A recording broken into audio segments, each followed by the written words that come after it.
Good evening and welcome everybody. Nice to see you all. So when I first started a meditation practice a number of years ago now, I so often had this idea like, wow, everybody else must be like on the brink of enlightenment or they're enlightened and I am so awful as a meditator. I remember I actually learned how to meditate on a meditation retreat, and it was incomprehensible. I just could not understand how come that person sitting in front of me was still for 45 minutes. I just didn't even know how that was possible. I was in so much pain and nonstop squirming, and it was quite something. And I had this, I was saying to myself, why did I ever think this was a good idea? But as I learned more and more about meditation, it really touched me, kind of in my heart in some kind of way that I couldn't even describe or explain. Something was pulling me. But I still couldn't do it very well, and I couldn't sit still, and my mind was all over the place. But it wasn't until I had been meditating for quite some time, I don't remember precisely how long, but for quite some time before I ever heard of these things called the hindrances. And that was a game changer for me when I learned about this. Some of you may be familiar with this. It's a common teaching, but for whatever reason, maybe I was just absent on those days when they were being talked about, I had never heard about them. But it made such a big difference. So what are the hindrances? These are something that are preserved in the teachings from early Buddhism. So it's attributed to the Buddha. So thousands of years ago, people were talking about this same thing, which for me, I love this idea, wow, thousands of years ago, they were talking about what I'm experiencing today. And that somehow, makes it less personal, right? That countless numbers of people have had these same problems that I'm having, these same issues that I'm having. So it kind of normalized my meditation experience and the difficulties. The Pali word is nivarana, which often gets translated as hindrances, but we might also think of these as obstructions or impediments or obstacles to the mind and body settling down. So things that are getting in the way from settling down. And they have this list of 5. These, all the things that ever happened to us while we're trying to meditate, they kind of boiled it down to 5. There are other lists that kind of are more fleshed out than this list of 5. But I'm going to stick with this 5. And I'm not going to talk about the hindrances themselves, but I'll just briefly mention them. I'm going to talk more about our relationship to them and kind of flesh out what they are as a group and how we might work with them in different settings and our relationship to them and what does it mean for us as meditators. So what are these 5 hindrances? So the first 2 are about this sense of kind of often we use this expression, or I use this expression of pushing or pulling. So this pushing, I don't want it, get it away from me. Pulling, I want more of this, please don't leave. So pushing and pulling. I guess pushing would be aversion and pulling is sense desire. Typically they go in the other direction, so it would be pulling and pushing, I guess, sense desire and aversion. The next 2 have to do with the amount of energy that's present. I think we all have this experience that there's just too much energy and we just feel agitated and we can't fidget. So it's either with the body or with the mind, that the mind is racing and trying to solve problems, or kind of like obsessively in a loop or something like this, or just feeling like we have to scratch or itch or shift or something. So too much energy, restlessness, or not enough energy. It's this odd expression, sloth and torpor, which these were never part of my vocabulary before I started practicing Buddhism, but that's when there isn't enough energy, kind of like falling asleep, or just falling asleep or feeling like you're going in that direction. And then the fifth one is actually one that I think is the most interesting. I'm not going to talk a lot about it today. I was thinking that maybe I'll do some Dharma talks on it. That it gets called doubt, but it's really about vacillation or hesitation. Okay, well, maybe I'm going to sit and I'll do some loving kindness practice. I thought that was good. May you be happy. But wait, maybe I should do some mindfulness practice because this thing on my knee is bothering me. I'm looking at the knee. Well, maybe I should do some concentration practice because I heard that's really good. No, maybe I should do metta practice because that helps with the concentration practice. I think I'm just going to go and defrost the freezer. It's this thing kind of like just bouncing around and not really settling. But it often has to do with this, what should I be doing? Like what's the right practice? Or does this really work, this practice? Do those teachers really know what they're talking about? How do we even know what the Buddha said? These types of things. So this is doubt, kind of this vacillation or this hesitation.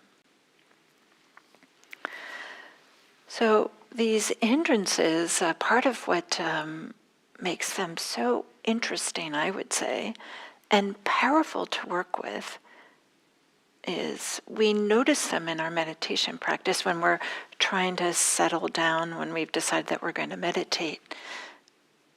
But they are there whether we are aware of them or not.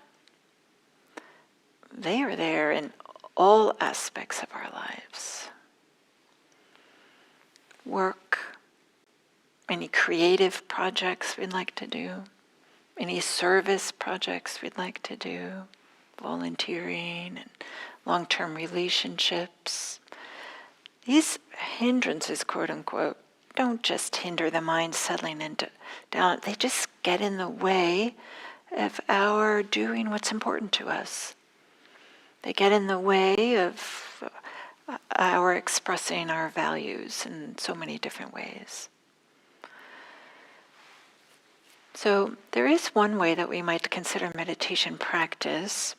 Sometimes I like to lump things together. So if we were to do like a big, huge lumping together, we could say all of meditation practice is of one of two kinds.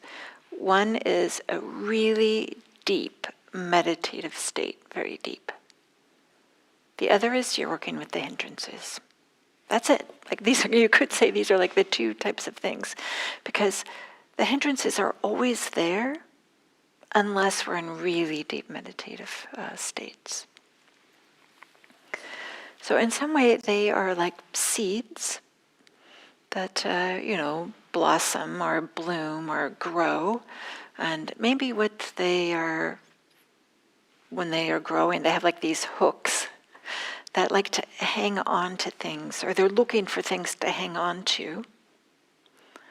And then they kind of like fuel whatever it is they get connected to.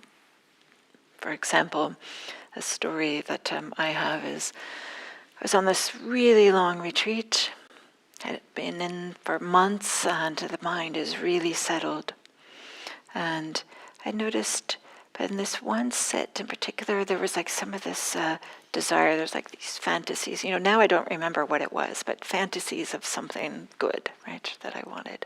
Maybe like a more comfortable cushion, or whatever it might be. But then I noticed this, oh, okay, this is just a hindrance, the hindrance of desire. There's a number of ways we can work with this, and I was working with it, and the desire was kind of going away. It was abating, and the mind was finally settling down. And by the end of the meditation period, I felt like, oh, it finally settled down. Phew, okay, feels good. the bell goes off at the end of the session, and I thought, you know what, I finally got settled. I'm just going to stay. I don't have to jump up right when the bell rings. So I'm sitting, and I'm sitting for, some minutes more. And then I decide, okay, it's time to get up, and it's lunchtime. So I'll go have lunch. And those of you who've been on meditation retreats know that really it's just like a buffet line, and you get your plate and you serve yourself in the line.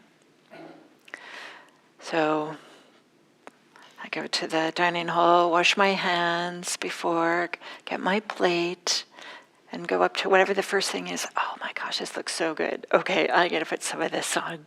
Wow, oh my gosh, this is fantastic. I'm gonna put this, oh, maybe I should get two. Wow, look at this, they also have this. I gotta get this. I had so much food on my plate. It was like no way I was gonna be able to eat this. What I hadn't seen is that the desire had just gotten a little bit more subtle, and I found this hook that when I went to lunch, it just got expressed as just piling all the food I could onto this one plate. So there's this way that they get expressed, and sometimes it's obvious, and sometimes it's really subtle. And that's a little bit what I want to talk about today, is about how there's the hindrances. It's not like they're present or absent. It's really definitely a spectrum, and there can be really obvious or really subtle. And we can work with them in all these different ways, with the subtle and with the obvious and with the subtle. But however we work with them, there's a way that we might consider, and I'm influenced by Rob Burbea, another Dharma teacher, wonderful Dharma teacher, and he describes hindrances as hidden treasures. Hidden treasures. And part of the reason why he says this is this recognition that they are showing up in our life all over the place, wherever, and that even if we go on a meditation retreat and we're spending days, weeks, months on retreat, or if we just come to a 45-minute sit or we do a day long, whatever it is, if nothing happens during that meditation endeavor except working with desire, working with ill will, working with restlessness, working with drowsiness, like we feel like, or we have doubt, like, should I even be doing this? I'm so awful at this. If the mind and the body never settle, but we learn something about these hindrances, we learn our habits, the patterns of our minds, patterns of our bodies, when we have something we'd like to do and there's difficulties, obstructions, obstacles that get in the way, if the only thing we ever do is notice, oh yeah, when there's desire, I notice how my body leans forward and I can't stop all these fantasies, and they're colorful and provocative, and the mind doesn't ever want to come back, it's just lost in fantasies, and then I kind of forget what it was I was trying to do. If we have nothing but those experiences, but we learn something about ourselves, that might be more transformative than having some settled meditations. That might be what really changes our lives.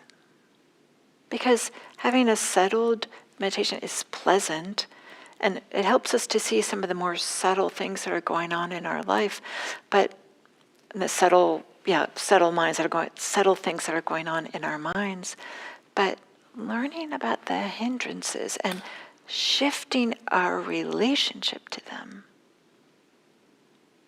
Instead of like, dang it, this again, shifting it to, okay, this is what's here. How can I work with it? How can I be with it? This is what's happening. I might as well learn something. I might as well practice some skills. I might as well get curious about it. that can change your life. Helps us, like when we're having difficulties and difficult conversations, somebody we love has a difficult diagnosis, and we notice like, oh yeah, I don't want to hear that. This is like the worst thing I ever want to know. But if we know that how we, the pattern of our reaction with aversion, this helps us be present for difficult things, and this can change our life. Maybe we don't shut down or yell back when our boss or a coworker does something untoward, or whatever it might be. So Rob Burbea calls these hindrances as hidden treasures. And I actually really love this. So is there a way that we can learn to view them so that they lose their power, so that they lose their authority?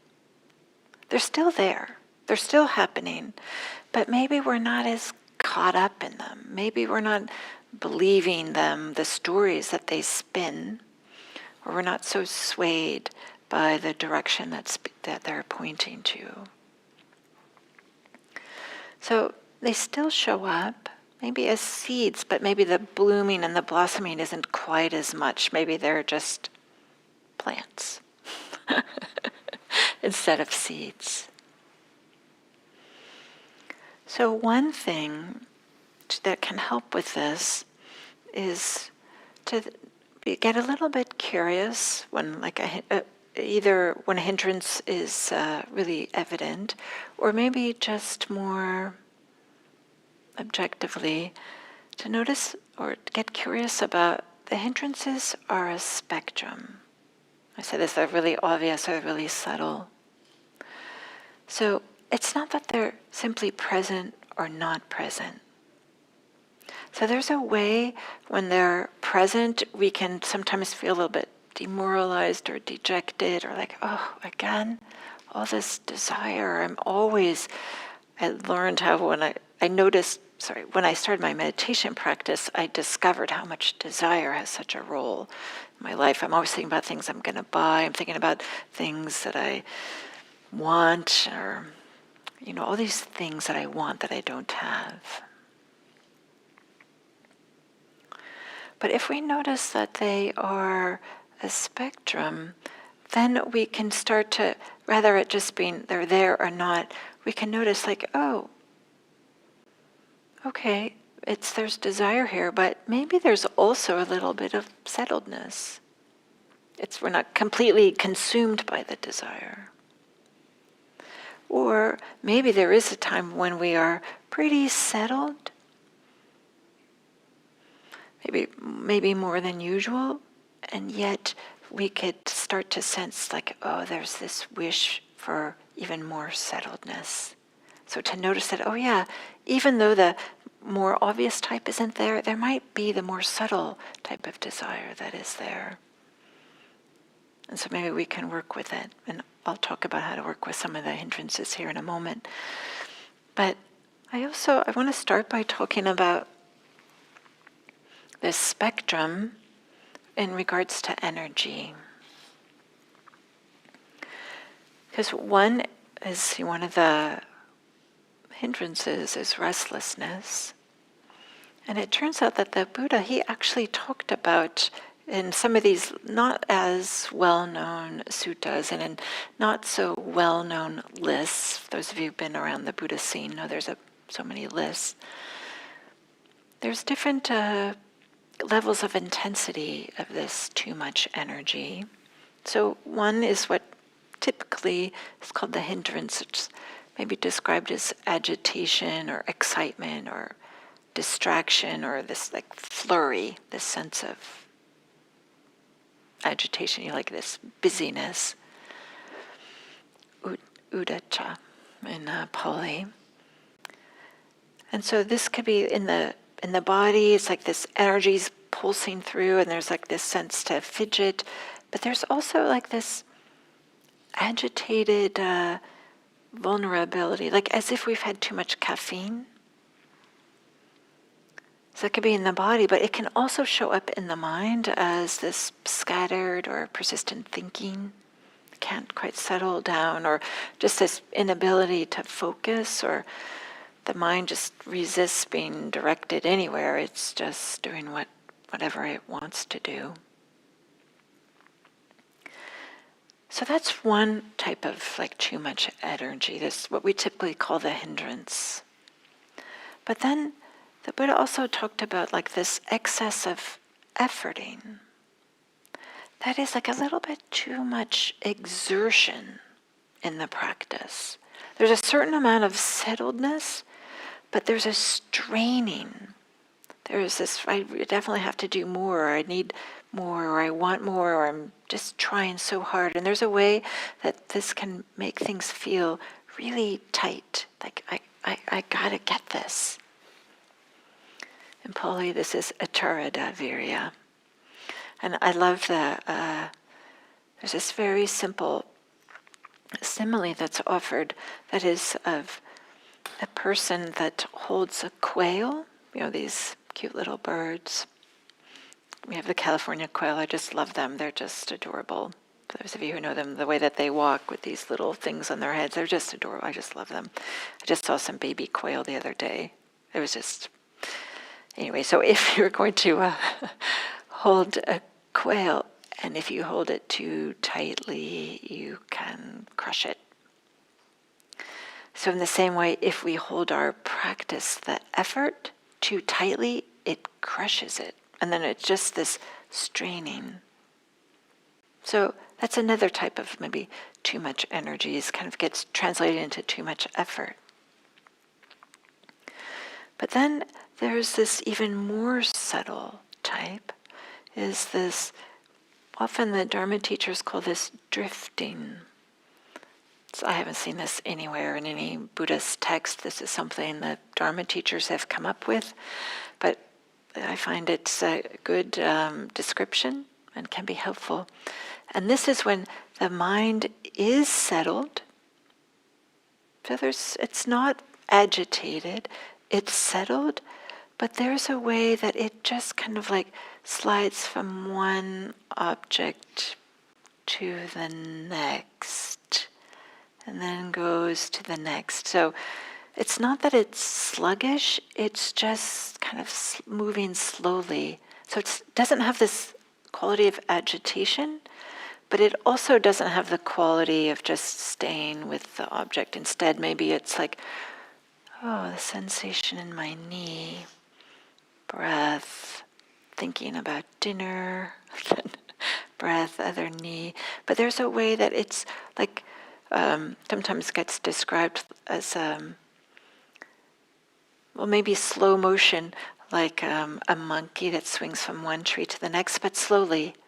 So they have one thing, but they're already reaching for the next, then let go, and then grab the next, and then let go, and then grab the next. So this drifting quality, this is really settled. The mind is settled, but there's a way in which the mind doesn't quite land. So there's this tendency for it to drift off the object or the subject it's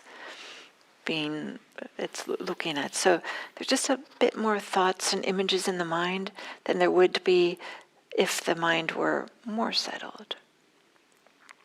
And then maybe a fourth layer, maybe even more subtle, is, let's say, okay, the mind has settled on this object, and there's this, it's just right here with the object. I'll just say the breath, sensation of the breath, just noticing the breath, just being with the breath, noticing the breath. And then like, wow, the mind isn't thinking.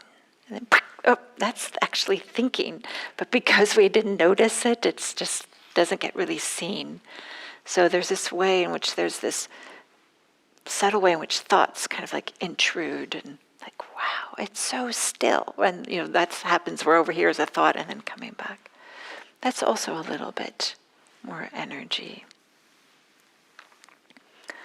So then I'll just want to share a little bit, because energy is something, it turns out that this is definitely the art of practice, I would say, is working with these different levels of energy, too much or too little, and to recognize that they're a spectrum. And so we have, those were going from the most energetic to most subtle form of a little bit too much energy. And then if you don't have any energy at all, the most obvious form is when you're about to fall asleep. This, of course, is not an uncommon thing with meditators. And this is, where the body feels heavy and lethargic and weary, and the mind is dull and cloudy and sluggish. And when it's strong, we don't even know it's there. We're just, doing this thing, or, this thing nodding off. And this being a hindrance is distinct from physical tiredness or mental tiredness. So it's not that there isn't any energy available, it's that we're not accessing it.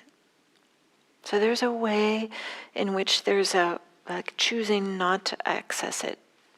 Choosing maybe is too strong a word, but often this is due to a sense of resistance. Like we don't actually want to be present for what's there. So there's a type of shutting down, or this discouragement, or this hopelessness, or frustration, or boredom.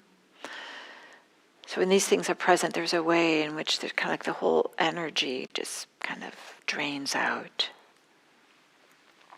So that's like the obvious form, that's the most obvious, but there's also a more subtle form, which the Buddha called atalina virya. And this is when there's not enough effort. It's a certain amount of complacency. So the simile is like the same as with the quail. Holding the quail, instead of too tight, now it's too loose and the quail just flies away. So, like, okay, yeah, I'm with the object, but not with a lot of energy, and so it just kind of goes like this.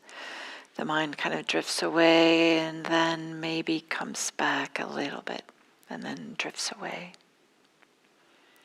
So this kind of like deficiency of effort, maybe I'd say, this like coming back, there isn't a lot of emphasis on coming back to the object.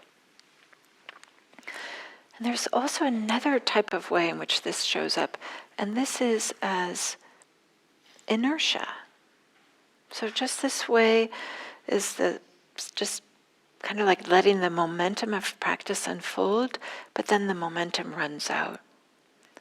And then we just do whatever our habits are, whatever our patterns are, just show up when there's this kind of inertia, like. And it's not uncommon to we'll sit down especially long-time meditators, to sit on the cushion and just do what they've been doing for the past 5 or 10 years, and they not really a sense of freshness or brightness or curiosity. Kind of like this inertia, yeah, this is what I do in the morning, I sit. Without a sense of it going somewhere or wanting it to be a support for one's life. And then even a more subtle version of that is what we call sinking mind. So this again is not anything that you'll find in any Buddhist teachings, but something that Dharma teachers talk about. And I was so happy when I learned about this, because come to find out, I used to spend a lot of time doing this unknowingly. It's a way in which the mind is settled, the body is settled, and it's in this nice, cushy, comfy, cottony, fluffy, dull space.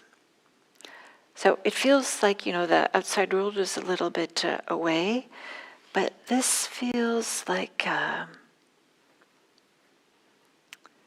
it starts off maybe feeling nice because aren't things bothering you, but there's a way in which the energy is always just slowly draining, and there's something about by the end of the sit, you kind of feel awful. You feel like, oh, I'm so tired and the world is meaningless and I kind of hate everything. And there's a just draining out of the energy. So it starts as being comfy, secluded, but then it ends up feeling kind of awful. And it takes some real effort to get out of this. And this can be a habit. For a lot of people, they just get into this comfy, cottony, fluffy, puffy, I don't really know how to describe it, place, and stay there, and stay there, and stay there. And they think that this is their this is a good practice, and some way it is, but they don't have a brightness to their mind. There isn't some uplift or some clarity or vitality. Instead, maybe that's how the way to describe it. You're in this comfy, fluffy place, but the vitality is draining out, and you end up with no vitality, and that's not a good feeling. So there's all these different ways in which the hindrances show up. I was just talking about energy levels, to the most obvious, to the most subtle. But then, of course, we want to work with them. Like, well, what do we do with them? And here's something that I think is maybe helpful to consider. How we respond to the hindrances depends what kind of practice we're doing and what our intention is for that meditation period. More specifically, if you're doing mindfulness practice, you'll work with them in one way. If you're doing concentration practice, you'll work with them in a different way. Then you might ask, well, what's the difference between mindfulness and concentration? And I guess I can describe this along with the description, like how one would work with them in the mindfulness practice. So mindfulness practice is a practice of noticing what's actually happening here in the present moment. And we often do that by starting with being mindful of the breath, but we're mindful of the sensations of breathing, like noticing how does an inhale feel, how does an exhale feel, how do the transitions between inhales and exhales. When I'm doing guided meditations for mindfulness of breathing, I'll include like noticing some of the changing aspects of the breath. And then, when the mind's settled a little bit, we'll turn to what's compelling. Discomfort in the body, emotional states, lots of thoughts, sounds, whatever it is. So mindfulness of the breath. Something's compelling, we turn over here and we're doing mindfulness, I'll just make this up, or discomfort in the knee. When that's no longer compelling, we come back to the breath. Oh, there's the sound, the dog's barking, then we come back to the breath. So that's more mindfulness. And so when hindrances come up, that's just one more thing. Here's the breath. Oh, here's the sensation of too much energy. Feel into that, be with that. And so it's no longer an obstacle to mindfulness, it's the object of mindfulness, and then you're just being mindful. You happen to be mindfulness of too much energy, but mindfulness is mindfulness. However, with concentration practices, we want to be a little bit more proactive with the hindrances and not just be aware of them, but to apply what we might say are antidotes, like what are things that we can do to work with the energy.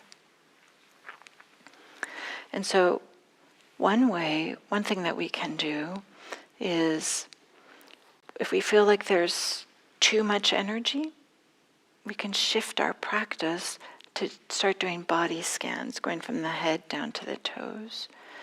This gives the mind something a little bit extra to do, and it's a way that rather than trying to keep something, in one place, you can, it goes sensations in the head and shoulders, back, chest, belly, sensations on the seat, etc. So giving something the mind to do is a little bit easier for a restless mind.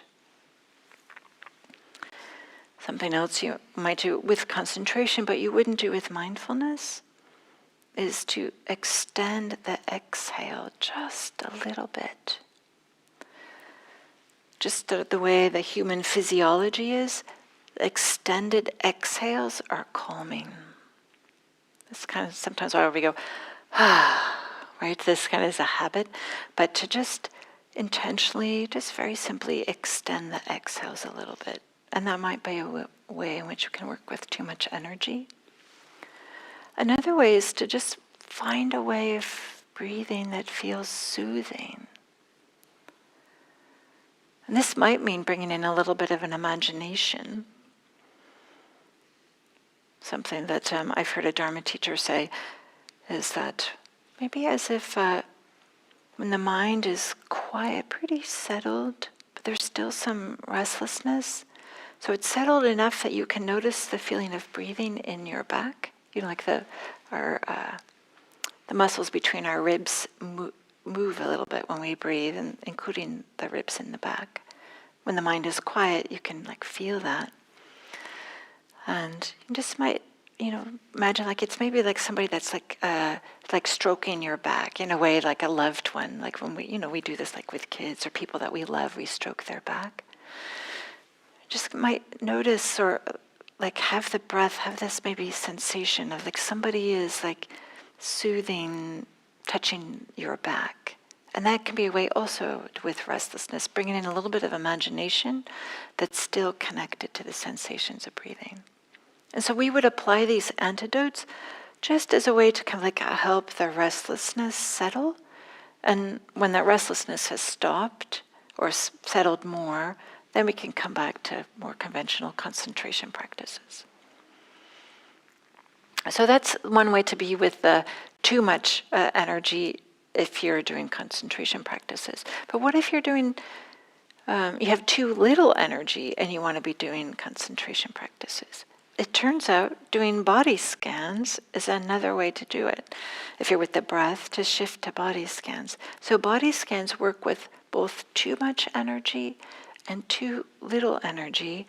And part of what can be the difference is the rate at which you're kind of like doing the scan can help bring the energy up or bring the energy down.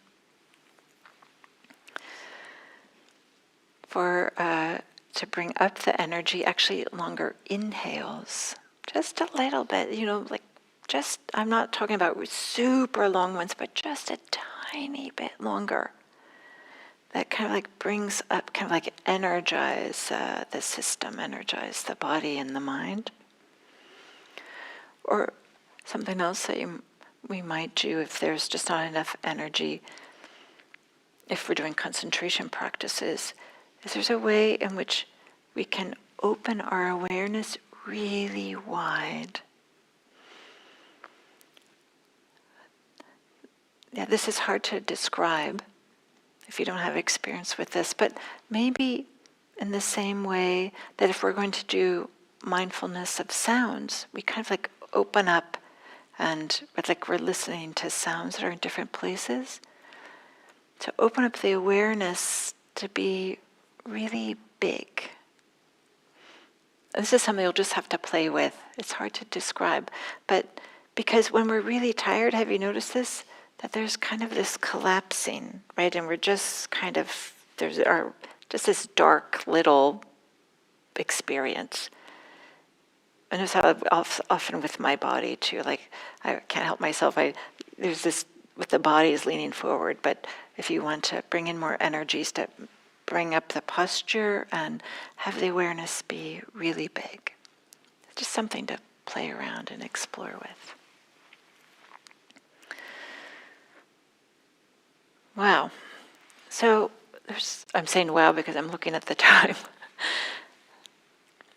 There's a lot I can say here, but maybe I want to point to a few things. I talked about how the hindrances can really be, working with them or even being aware of them can really be a support for our life, and part of that is like shifting our relationship to them. One way to shift the relationship is to talk about how, or acknowledge that it's a wide range, obvious and subtle, and we can work with them with mindfulness or with concentration. with mindfulness, what we learn about the hindrances as we're making it a meditation object, we can bring into our daily life. Some of the things I talked about for concentration, we wouldn't necessarily. But there's something also to notice that shows up as a hindrance, which sometimes we don't even consider it as a hindrance in our meditation practice. That no matter what degree of settledness or collectedness we have, let's say that we feel pretty good. Like, okay, yeah, it feels okay. And then there's this way it says, yeah, but it was better that other time.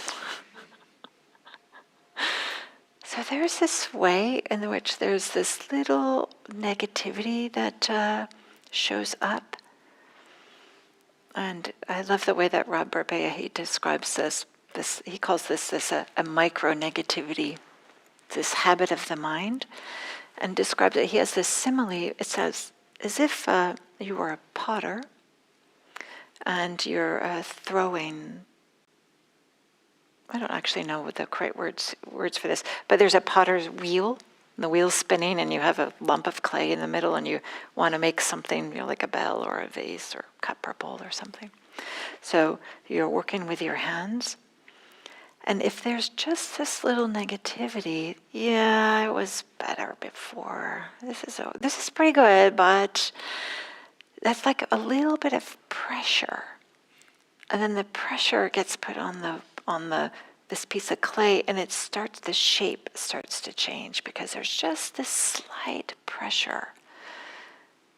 So it's really subtle, but it really starts to change the experience, just like it would change what's being made. So is there a way that we can notice that, this feeling of, yes, it was better, and then maybe do a little bit of a course correction and lean into any sense of well-being, any sense of contentment, any sense of pleasure, any sense of happiness, and just attune to that. Attune to any sense of okayness. Because also that will shape, but it's less of a pressure and more of allowing. And so, I don't know if this analogy really works so well, but I will say that tuning into any sense of well-being, even if it's not your predominant experience, even if it's just a portion of your experience, it turns out that it's always a way forward. To tune into a sense of well-being, okayness, happiness, contentment is always a way forward in meditation practice. Tuning into what's not okay and kind of awful turns out to be a dead end. We have to discover this for ourselves. I mean, I'm telling you this, right? But it's not until you go down that dead end 100 quadrillion bazillion times that you start to really believe it. But I just want to maybe offer this encouragement. Sometimes we feel like meditation practice is this dull, dreary thing we're supposed to do. And to be sure, sometimes it is hard. And sometimes we come in contact with a lot of difficulties. Difficulties arise, and it's decidedly unpleasant and sometimes awful. So meditation practice has those experiences. But even if we could have any sense of okayness, like, oh yeah, this really is awful. I wish it weren't like this. But if there's any sense of, but it is like this. It is like this. And if we can attune to any sense of okayness, that's the way forward. So then, maybe I'll end with this, maybe an encouragement that these hindrances, they have this wide range and there's different ways to work with them. and to, notice the obvious and the subtle. But one way is to not take them personally. They've been described for thousands of years. This is what human beings do. Every human being does. This is what it means to be human, is to be pushing and pulling and too much energy, not enough energy, or be unsure and have vacillation. We tend to make up stories because this is happening, I'm a bad meditator, but because it's happening, it just means you're human. That's all it means. So is there a way that we can shift our relationship to the hindrances? Like, oh, yep, okay, here it is. But the hindrance has this flavor at this time, but this is just what's happening. And can we attune to that? Yep, this is just what's happening. That sentiment, and that'll be part of the way forward. Okay, so I did a lot of talking there. Sometimes I talk less for these Monday nights, but I appreciate your attention, and I'll end there. Thank you. So we're at the top of the hour, so I won't open it up to questions and answers in general, but if you'd like, I'm more than happy to answer some if you'd like to come up here and talk to me. Otherwise, I wish you a nice evening and safe travels home. Thank you.